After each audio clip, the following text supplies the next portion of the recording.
ده اكبر اوردر اتطلب من عندنا الاسبوع ده ومسافر محافظه اسيوط يا جماعه، ما شاء الله اللهم بارك. عايزه اقول لكم حاجه، ان العميله دفعت 50 جنيه بس في مصاريف الشحن. انتوا متخيلين العرض اللي يجنن؟ تعالوا يا جماعه نشوف هديه عجله الحظ اللي هي خدتها ايه.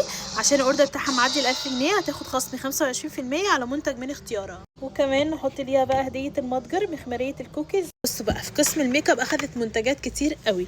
اول حاجه طلبتها مايت سينما هايلايت ليكويد هايلايتر، واخدت كمان الفاونديشن بتاع نيرس درجه رقم 2. كمان اخدت الفاونديشن بتاع شجلام الدرجه اللي هي النود. عايزه اقول لكم التغطيه بتاعته ما شاء الله رهيبه. واخدت كمان مزيل ميك اب مايت سينما. عايزه اقول لكم مزيل الميك اب ده خطير، بيشيل كل الميك اب بمعنى الكلمه. كمان اخدت الكونسيلر بتاع شجلام، وفيكس سبراي روزبيري، وبرايمر مايت سينما بجزيئات الذهب. وكمان يا جماعه اخدت الكريم بتاع الهيالورونيك اسيد من مايت سينما اللي هو بديل البرايمر. وكمان اخدت باكيت رواش كيكو اللي بيكون عباره عن 12 قطعه روج خشبي كريمي حلو قوي قوي قوي بالوانات تجنن. اخدت كمان باليت بلاشر ام ان.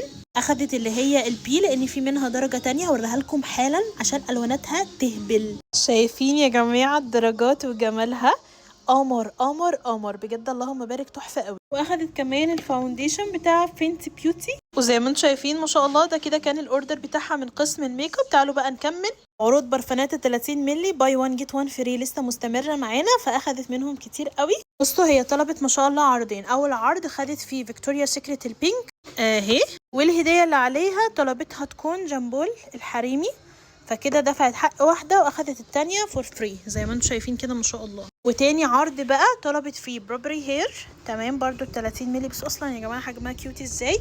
والهديه اللي عليها طلبت انها تكون لانكوم ايدر. اخدت كمان 2 شيت ماسك، واحد من فارماس تيب بالفحم، وواحد تاني ميني ستارفل بشجره الشاي. شايفين يا جماعه الكلافز السيليكون اخدت منه 2 باللون البامبا. عايزه اقول لكم الكلافزات السيليكون دي خطيره للايد والله العظيم، بترطب الايد وبترجعها بيبي. اخدت كمان انتو ذا نايت سبلاش من باث اند بودي الجليتر، نزل معانا في التصفيات بسعر ما حصلش. شايفين الحنه بتاعت ريتشي اخدت منها 2 باللون الاسود، هخلعهم لها دلوقتي حالا. اعلى حاجه للحنه ديت يا جماعه ما فيهاش امونيا وما فيهاش اكسجين، فمش بتاثر خالص على الشعر. اخدت كمان شيت ماسك كارتيه بالفحم، ومجموعه ترميم الشعر المتكامله اللي عباره عن زيت جوز هند فازلين، سيرم موناتي لترميم الشعر، زيت او حمام زيت ترميم الشعر، وكمان الصدر المعالج. اخدت كمان معطر شعر بريحه الفل والياسمين. وبصوا بقى اخدت العرض بتاع الزيوت اللي هو لو اشتريتوا تركيبه ال7 زيوت مع زيت النخاع والجرجير مع زيت حرير